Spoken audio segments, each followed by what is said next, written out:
Hey everybody, welcome back to When Harry Met Board Games, where we feed our people with relatable content and our victory condition is your satisfaction. I'm Harry, and today we have another top 10 list. Today I'll be covering my top 10 favorite board game publishers, my top 10 publishing companies in the industry. And this was a little bit of a tough list to make because I had a short list of about 19 different publishers that I actually considered for this top 10. While the top 3 or 4 were very much solidified, and even some of those middle ones, I kind of knew that that's where they were going to end up. Definitely, there was a lot of companies fighting for those maybe bottom 2 or 3 spots in my top 10. And I had to do some number crunching and, finally make some really tough decisions as for my top 10. Now, let me just point out a few caveats. First of all, I'm giving credit for the companies that published the editions of the games that I own. So some of these games have been published by multiple companies, multiple publishers, but I may not necessarily own that edition of the game that was published by those other companies. Instead, I'm going to get credit for the ones that I myself have in my possession. I'm also going to be focusing, as I mentioned, on games that are in my possession. So other games that I might have played, but I do not own, I'm actually not going to factor them in to this decision-making process, because for me, if I like a game enough, I'll probably go out and get my own copy, right? So that says a lot, right? So I may have played some pretty good, okay games, but at the end of the day, I didn't end up going to get a copy of my own. Another thing that's going to be factoring into my decision is not just the games that I own, because sometimes the decisions were very tough and it was like hand in hand, and it was really difficult to pick one company over another. So one of the things that I did consider or factor in were upcoming plays, games that I have on the horizon that I'm going to play shortly in the next couple months or next several months that are for these different companies. Also, I factored in games that I've heard of that I want to buy, right, that are on my wish list for different companies. I factored those things in when determining and ranking my top 10 board game publishers. And now that we have all the caveats out of the way, without any further ado, let's go to the list. However, there is a little bit more ado, because I am going to make an honorable mention. My number 11, and it's actually a company that would have made it to my top 10. However, they are a defunct company. They are no longer in business that I'm aware of. And because of that, I didn't feel it right to include them in my top 10, but I did want to have them as my honorable mention, and that is Mayfair Games. I have a good amount of games that have been made by Mayfair Games. I have my edition of Agricola is by Mayfair Games. I also have No Thanks, Rivals for Catan, Agricola the Family Edition. I'm also going to give them a little bit of credit for Catan, because for so many years they published Catan, and although my current copy of Catan is not through Mayfair, my first ever Catan that I bought was a Mayfair edition. And finally, a very old Reiner Knizia game, Quo Vadis. So because of all these titles that I've played, and most of these games, range anywhere from me liking them a lot to liking them a little bit. And because of that, I thought I'd give a little shout out to Mayfair. And now we go on to my number 10 board game publisher of all time. And that is CMON Games, or CMON, or Cool Mini or Not. And the reason why they fall as low as number 10 for me is because I have not played that many CMON titles or CMON titles. I have Xeno Shift, the deck building game, Xeno Shift Onslaught, which is actually relatively new to me. I have Modern Art, which is an auction bidding game by Reiner Knizia, which is actually a reprint by CMON Games. I have, and I'm not sure if the current edition that's out there is from CMON, but the one that I own is from CMON. I also have Chaos Ball, which is a game about, future fantasy sports, right? And combat, combat sports. And I think it's okay, but it wasn't enough to help boost this company too much. And then finally, Sheriff of Nottingham, which is also with Arcane Wonders. I'm not sure if, again, current editions of Sheriff of Nottingham go through CMON, but the copy that I have did. So again, I'm giving CMON credit for all of that. And because I don't have too many titles of theirs that I've played, they didn't rank high. But also, I was able to break the tie between them and lots of other companies that did not make it to the list because of some of the games that I look forward to playing with them, from them, which include Arcadia Quest. I'm really excited about hopefully sometime soon getting Arcadia Quest to the table. Also, Blood Rage, which is one of their mega hits, is a game that I still have not gotten to the table and I want to. And also Blue Moon City, which is again a Reiner Knizia design that's being reprinted through CMON Games. It was originally published, I don't know, by Rio Grande or some other company. So that's my number 10 publisher, CMON Games. Now we move on to my number 9 board game publisher, and that is Stronghold Games. And Stronghold, I have a few titles that I've played with them as well, maybe a little bit more than CMON. I've played Survive, the classic game that I think founded the company. It was just, you know, an attempt to bring back this old game and reprint it and tweak it up a little bit.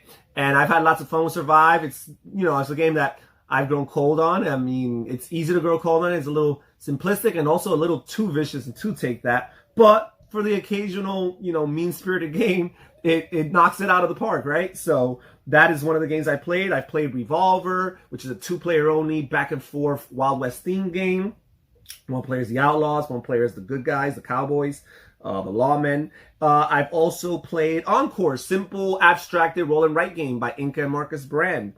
And I've played Sola Fide, which is by Jason Matthews, which is a rebranding or reimplementation of Campaign Manager 2008, which was the older title that he had made. And Sola Fide is basically recreating that system and just the politics of it all, but it's set in Reformation times, the struggle between the Roman Catholic Church and Martin Luther and some of the other European Protestant reformers. And finally, my favorite game of the Stronghold games that I played is Pursuit of Happiness. It is life, the game of life for gamers. It's a worker placement game, lots of fun, lots of silly little things going on from a thematic perspective, recreating and reliving a life the way you would like to live it or the way you would never dare to live it, whatever route you choose to go. Mechanisms work finely. The theme feels fun and exciting. And it's one of the reasons why Stronghold was able to climb up to my number 9. Now we move on to my number 8 board game publisher. And that is Tasty Minstrel Games. Tasty Minstrel Games was able to make it on the basis of actually only 3 games that I've played.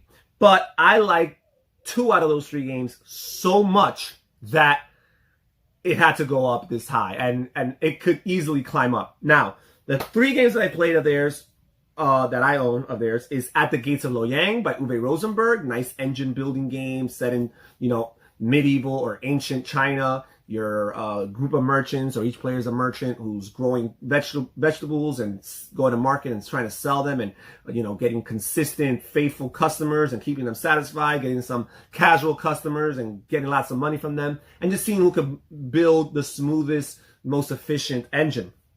Also, Colosseum, classic, you know, trading and auction game where players are all running their own individual Colosseums and trying to put up these great performances based on real life, you know, classic performances of antiquity, and they need to, like, you know, acquire all these different resources, actors and props, just so that they could carry out these particular events. And they go through this auction bidding process, and then some trading goes back and forth, and you score points for each of your performances, and whoever, you know, every player, their final score is actually their best performance out of 5 that they will make throughout the game, and whoever has the highest score wins.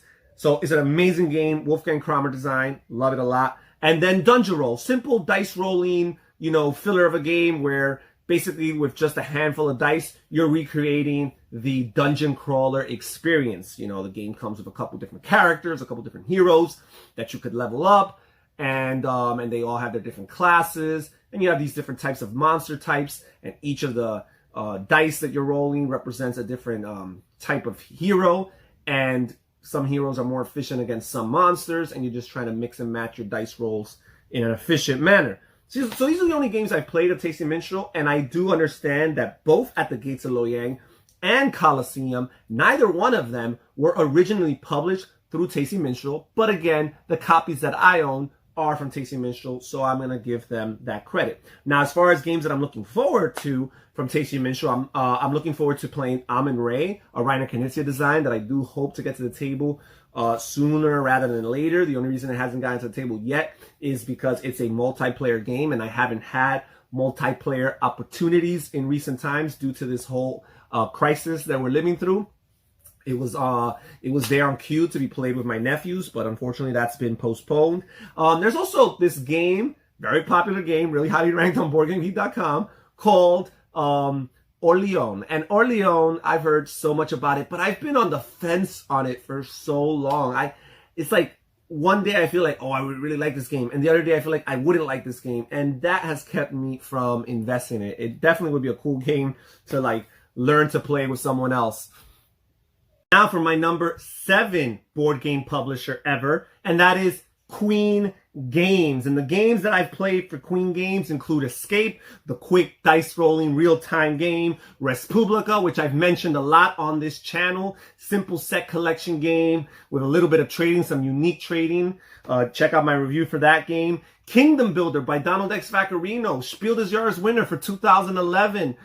Game with a lot of variable setups and lots of variable scoring conditions from game to game. The scoring conditions can change, and you're simply just placing settlements down. Really cool game, really nice and neat game. And finally, Alhambra, also Spiel des Jahres winner for 2003. So Queen Games has some Spiel des Jahres winners in their game catalog. So this is a company that's tasted some success. Alhambra, the classic tile placement game where the orientation of your tiles actually matters, right? And you're acquiring these tiles and drafting them through the playing of different color-coded cards, which represent the different currencies that you could buy for the different tiles. And you're trying to basically get a set collection. There's 6 different colored tiles, and you're trying to have the majority, or even secondary in some cases, of these different colors. But again, all colors are not created equal, so some of these colors are more valuable than the others. Great, wonderful game. Among the games that I'm looking forward to playing for from Queen Games is Treasure Hunter, which is a card drafting game by world-renowned game designer Richard Garfield. So I'm really excited about trying that one out. And these are the reasons why Queen Games is my number 7 board game publisher of all time. Now we move on to my number 6 board game publisher of all time, and that is Ravensburger Games.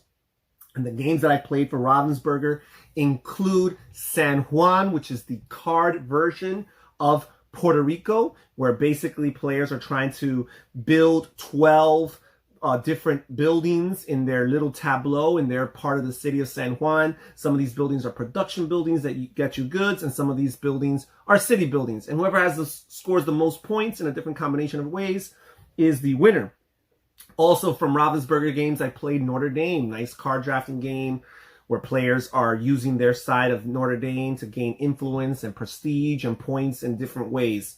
Really cool, really neat game. Another game from that same line, Ravensburger 2007 series, was In the Year of the Dragon, another game by Stefan Feld. Notre Dame is by Stefan Feld, and so is In the Year of the Dragon. This is an ancient Chinese themed game where players are trying to survive the Year of the Dragon. And you've got the 12 months of the year already lined up for you at the beginning of the year. These are the 12 rounds of the game. So you know exactly what's going to happen. And all year long, there's just a bunch of calamities, and you're just drafting different characters. And all those characters are going to do, are they going to help you withstand some of those calamities, but the others will still get to you. Really tight game, but it's fun if you like that kind of game. And finally, the main event for Ravensburger Games, for me, at least in my experience, has been Castles of Burgundy, another Stefan Feld game. You might as well call Ravensburger the Stefan Feld publisher because they publish so many of his games. Nice, neat game where players are building their estates, and they are drafting tiles through the use of actual dice and matching the dice with the depots from which they draft those tiles, and then matching their other dice with the spots on their board, on their hexagonal grid, which is their estate, where they can place those tiles. Even though it involves lots of dice rolling, there's lots of different ways to mitigate that dice rolling so you don't necessarily need to feel like you're a victim of chance. And among the games of Ravensburger that I'm looking forward to playing is, go figure, another Stefan Feld game, in particular, Castles of Burgundy, the card game. I am a huge fan of Castles of Burgundy, the regular board game.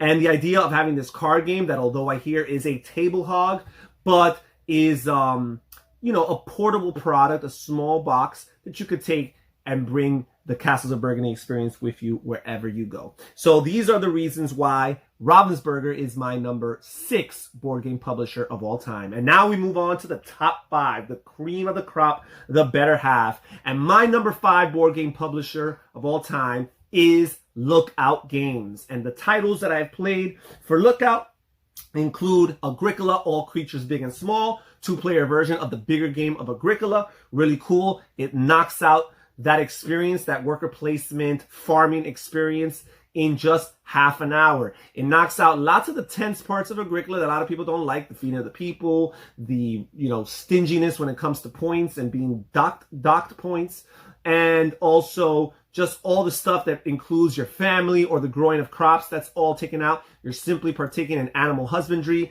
the raising of livestock, and acquiring different buildings that help optimize your raising of that livestock by feeding them and accommodating them with space, and so on and so forth. Really cool, really neat game, which also includes the idea of expanding your farm by building other things that make it broader and bigger. Also among the Lookout Games is Mercator, which is an awesome game. Players are merchants going through Europe and just trying to fulfill different contracts by acquiring goods and from certain countries and then going to other countries to deliver those goods. So there's a pickup and delivery mechanism, and the contracts that you fulfill allow you to acquire bigger, more valuable contracts. And at the end of the game, the contracts themselves are the majority of your victory points. Really cool. And finally, the main event for this line of games, for me and for my family at least, is Le Havre, where players are all, in the port city of Le Havre in France, and they're running their section of the port, and they're acquiring different goods. For the most part, they're acquiring lots of food items, whether it be fish or bread or meat, and they're acquiring and building different edifices, different buildings that give them different abilities, allow them to produce different things and convert different goods into one another. You need wood, you need brick, you need stone. Well, not stone, you need iron. You need a lot of these different resources to be able to build these buildings. Sorry. To be able to build these buildings, or if you can afford to just straight up pay for them, you can pay them. There's neutral buildings. Each player has their own buildings, and you could place your worker, you only have one worker, on any one of those buildings. However, if you use the neutral buildings or your opponent's buildings, you're going to have to pay a price, while your buildings, because they're yours, are free. And a lot of what's going on in this game is the acquisition of goods and the conversion of these different goods into other goods or into money, which is your victory point total at the end of the game, and also sometimes into an upgraded version of the same good, because every good is a 2-sided tile, one side representing its more basic form and the other side representing its upgraded form, right? So grain turns into bread, and cattle turns into meat, and hide turns into leather, and clay turns into brick, and so on and so forth. It's just an excellent engine that you're trying to build, and just like all Uwe Rosenberg games, or a lot of them at least, you're trying to feed your people while you're at it. Really, really neat game. And out of the Lookout Games, the games in their catalog that I'm really looking forward to playing in the near future is Patchwork. Again, Uwe Rosenberg. This is really Uwe Rosenberg's line, just like Ravensburger is Stefan Feld's line. And Uwe Rosenberg here in Patchwork, this was his first attempt into the polyomino games, which he has become widely known for. It has many out there in the industry right now, but this is his first one, his most popular one, his most highly ranked one on BoardGameGeek.com, and a 2-player only one that I'm looking forward to bringing to the table with my wife sometime in the near future. So that's one that I'm excited about. And those are the reasons why Lookout is my number 5 board game publisher of all time. And now we move on to my number 4 board game publisher of all time. And these top 4, really, that's it. This is really where it got tough for me, because any of these 4 can interchange with one another. And at some point, I would not be surprised if they do interchange with each other.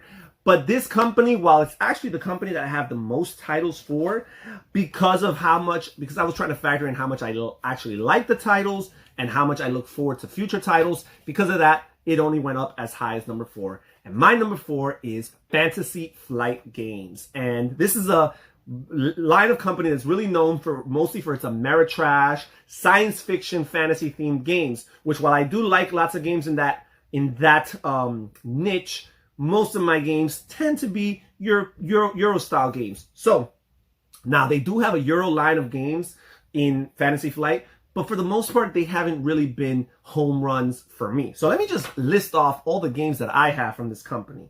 I have Game of Thrones, Hand of a King, Lord of the Rings, Journey to Mordor, Hey, That's My Fish, Lord of the Rings, the cooperative game with Reiner Knizia, Citadels, King's Gate, Tigris and Euphrates, Great Wall of China, Scarab or Minotaur Lords, Kingdoms, Deadwood, Mission Red Planet, Star Wars the card game, Battlelore, one of my favorite implementations of the Command and Colors system, Lord of the Rings the card game, one of my favorite games to play solo.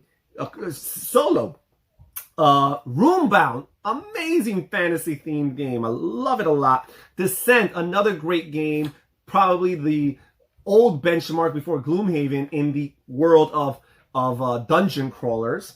And finally, Cosmic Encounter, one of my favorite games of all time, with variable player powers, different aliens, lots of negotiation, intergalactic politics. It is such a great game with some neat and nice hand management and playing of different cards. Really, really cool game. Fantasy Flight, great company. Production quality is usually, top notch, and they really, really do their job well as far as that's concerned. And their niche, which is usually, again, science fiction and fantasy, they have lots of intellectual properties that they have the licenses to, and they actually make these types of games work. Now, some of the games that I'm looking forward to playing from Fantasy Flight in the near future include games like Android Netrunner. This is a game I look forward to it because it's a living card game. I've enjoyed the living card games from Fantasy Flight, and also its original designer was Richard Garfield, amazing guy from Magic the Gathering, and its new designer, I guess, the guy who's kind of like reinventing it, is Lucas Litzinger, who is actually the designer of Roombound 3rd Edition, which is another game that I highly enjoy. Also, we have the Game of Thrones living card game designed by Eric Lang, and I believe Nate French, who's the designer of Lord of the Rings, the card game. Again, another living card game, Eric Lang. And even though I'm not too familiar with the Game of Thrones intellectual property, it's a game that I imagine is a labor of love and that I will enjoy. And finally, another game that I'm looking forward to from Fantasy Flight is perhaps their main event in the Cthulhu mythos, Lovecraft mythos line of games that they have. Perhaps their main event, I say. And that's Eldritch Horror. I am really psyched about playing Eldritch Horror, and I really had it lined up to be played with my nephews and my niece in the near future, but unfortunately, because of everything that's going on, that's been postponed indefinitely. And even though I do know that game can be played solo, I'm not sure if I want to play it solo for the first time. Maybe I should, maybe I will. One way or another, this game is going to get to the table soon enough. And that is the reason, these are the reasons why Fantasy Flight is my number 4 board game publisher of all time. And now we move on to my number 3. And number 3 publisher is probably the publisher responsible for more board games out there than most other companies. And that is CMON Games. And these are the titles that I own for CMON and that I've played. We have Aura and Labora, which my wife and I have been enjoying recently. Agricola, the current editions, I believe, are coming out through CMON Games, even though mine, again, is from Mayfair. We have Le Havre Inland Port, a 2-player experience of the bigger Le Havre game, which, for my money, is a really good 2-player confinement of that experience, and I enjoy it a lot. Through the Desert, classic abstract game from Reiner Knizia. Taj Mahal, another, republishing or second edition of sorts of the older title, Taj Mahal, that CMON has taken and has done a great job with quality production, and it's a great gaming system that I have had lots of fun with. El Grande, the quintessential forefather of all area majority area control games by Wolfgang Kramer. Love this game. I own the big box edition. through Z-Man Games. And then Pandemic, the most popular cooperative game of all time. Very relevant to the times that we're living in right now. The pandemic that we're living in right now. Designed by Matt Leacock. And all of its iterations and its spin-offs that Z-Man has published as well. And then finally Carcassonne, the classic gateway Spiel des Jahres tile placement game, which I say all the time on these videos, my family, we are a Carcassonne family. We love Carcassonne. Now, some of the games that I'm looking forward to from this company, from Z-Man, games that I plan on playing sometime in the near future include games in the Pandemic line of games.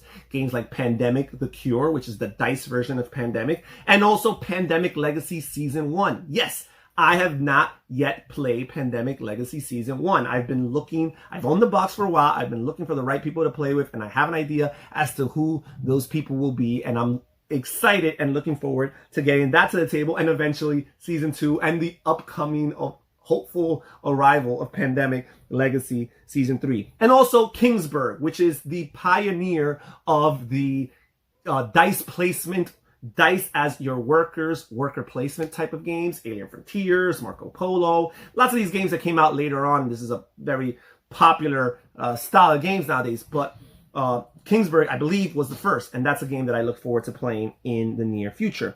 And these are the reasons why Z-Man Games is my number 3 publisher of all time. And now we move on to my number 2 board game publisher of all time. And this is a company that does not have as extensive a catalog as some of these other companies in the top 4 did. However, they do consistently come out with games, and they invest a lot of focus, a lot of attention into the few titles that they make.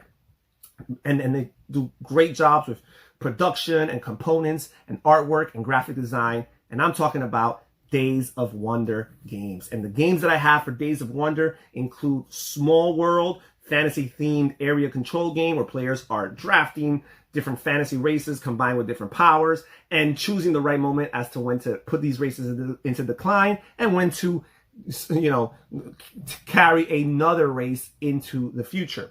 We also have games like Shadows over Camelot, cooperative game based on the King Arthur theme, where players are working together to accomplish, different missions, different quests, and there's the potential that one of the players in your midst is a traitor. We have Ticket to Ride, again, the quintessential gateway game, train-themed game, Spiel des Jahres winner from 2004, with a plethora of expansions and spin-offs in its catalog. I've also played Memoir 44, which is probably, the top dog as far as the Command and Colors system of games, the most popular iteration, World War II, very popular setting in world history. It has the most content, I believe, out of any of the Command and Colors games, and it's probably the most streamlined by designer Richard Boyd. And finally, Five Tribes, amazing game by Bruno Cathala, Mancala style, where players are moving different colored meeples across their grid of tiles that makes up their board. And the Mancala game determines the color of the meeples, and the amount of meeples determines how many spaces you can move, and wherever you land on your last meeple, you collect certain meeples, trigger the ability of that tile. So many different things going on. You're acquiring resources, you're invoking the jinns, the genies. So really, really cool, beautiful production. It looks amazing on the board. Now, some of the games that I'm looking forward to from the Days of Wonder line of games include Pirates Cove, which is out of print, but I own a copy of that game, and I'm very excited about playing that pirate-themed nautical game. Also, Yamatai, speaking of Bruno Cathala and Five Tribes, Yamatai, which is considered to be the spiritual successor of that game, Five Tribes. Beautiful production quality with a Japanese theme, I believe. Really, really, really much looking forward to getting that game to the table sometime in the near future. And these are the reasons why Days of Wonder is my number 2 board game publisher of all time. And now we move on to the big kahuna, the number 1. And again, these top 4 could have all competed and gone back and forth for number one. But this is the one that I finally decided to list as my number one board game publisher of all time. And it's a company that may not be considered to be as relevant today as it was 10, 15, 20 years ago, but it still made it to be my number one, since I appreciate lots of these classic games from those times. And that's Rio Grande Games. Rio Grande Games, the games that I own from Rio Grande include games like the Carcassonne iterations that are no longer in print, like Hunters and Gatherers and the Castle, Carcassonne the Castle. I really love and enjoy those iterations of Carcassonne. Puerto Rico, which was number one on Board Game Geek, the Board Game Geek ranking for so many years. Airlines Europe, which is the culmination of Alan Moon's Airlines, Union Pacific, Ticket to Ride even, and finally he culminated this route network building game that included a stock market. Merchants of Amsterdam, which I've talked about on my channel. It's a auction bidding game with some area majority in 3 different spheres, all going on at the same time. Really, really cool. Power Grid, one of my favorite games of all time by Freedom and Freeze. He combines all these different mechanisms. He has auctions, and he has a supply and demand market, and he has buildings that give you different abilities, and the management of resources, and the building and connecting of different routes to establish your network of cities that you're trying to power. It has an unpredictable end game trigger and an unpredictable victory condition of sorts, right? You got to look into this game. I mean, at least from my experience, I find it to be unpredictable, which keeps you on your toes. And again, really, really neat. It makes the time, which is a long game, still not feel as that much of an investment of time. Tika, which I know has been republished recently. I can't remember who's the publisher who's republished it, but my edition is from Rio Grande, the game that basically, you know, Michael Kiesling and Wolfgang Kramer innovated the action point allowance system. Amazing game. Cuba, which again I've talked about in my channel, designed by Michael Rieneck and Stefan Sadler. This is a wonderful game that, just like Power Grid, incorporates so many different things. Variable phase order, another supply and demand resource market, shipping of goods, politics even. Really, really cool, neat game. Beautiful board by Michael Menzel. You know, I have the GIP series of games. I have a few copies of those games, GIP, Certs, and Devon. Bonanza the Duel, which is a 2-player iteration of Bonanza. We have Race for the Galaxy, amazing game. Oh my gosh, I can't talk about how much I like Race for the Galaxy. Meaty, crunchy game that you can get out of the way in 30 minutes or less. That's amazing. That is amazing. And finally, Dominion, Spiel des Jahres winner Dominion. Mega hit, successful Dominion with a plethora of expansions that continue to come out, and it doesn't look like they're slowing down. Great gaming system Dominion is. And again, it's the innovator and the pioneer of the board, the deck building genre that has just blown up, and it is, you know, ubiquitous. You find it everywhere within the industry, even as a partial element to a bigger game. But Dominion was just a pure, clean deck building game, very streamlined. Again, just like Race for the Galaxy, in 30 minutes gives you a meaty, significant, substantial experience. Now, the games that I'm looking forward to playing from Rio Grande in the near future. Again, their titles may not be as relevant today as they used to be, but some of the older games that I'm still looking forward to playing is Palazzo by Rainer Knizia, which is very similar to Alhambra. Tower of Babel, which is a game that nobody talks about, but I've already read the rule book, and it seems to be a neat, although abstracted, area majority, area control game, which I tend to gravitate towards those games.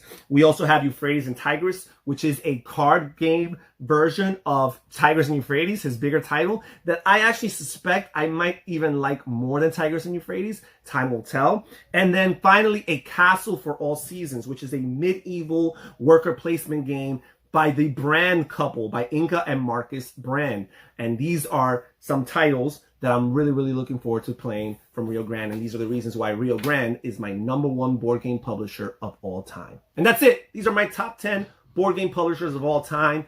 Thank you so much for joining us here at When Harry Met Board Games. Thank you for showing us support. Thank you for just taking out some time to see. Please comment down below. Tell me what's your favorite board game publisher, or a few of your favorites. Tell me where you disagree with my favorites, where you think I may have forgotten somebody or overlooked somebody, or some titles that you think I would like based on the board game publishers that you see that I gravitate towards or I prefer. And of course, don't forget to hit the like button down below and to subscribe if you haven't done so already. What are you waiting for? Subscribe to our channel. We're waiting for you, just for you. Thank you so much for joining us here at When Harry Met Board Games. I am Harry saying take care, everybody. Stay safe, stay healthy, and have fun gaming. Bye-bye.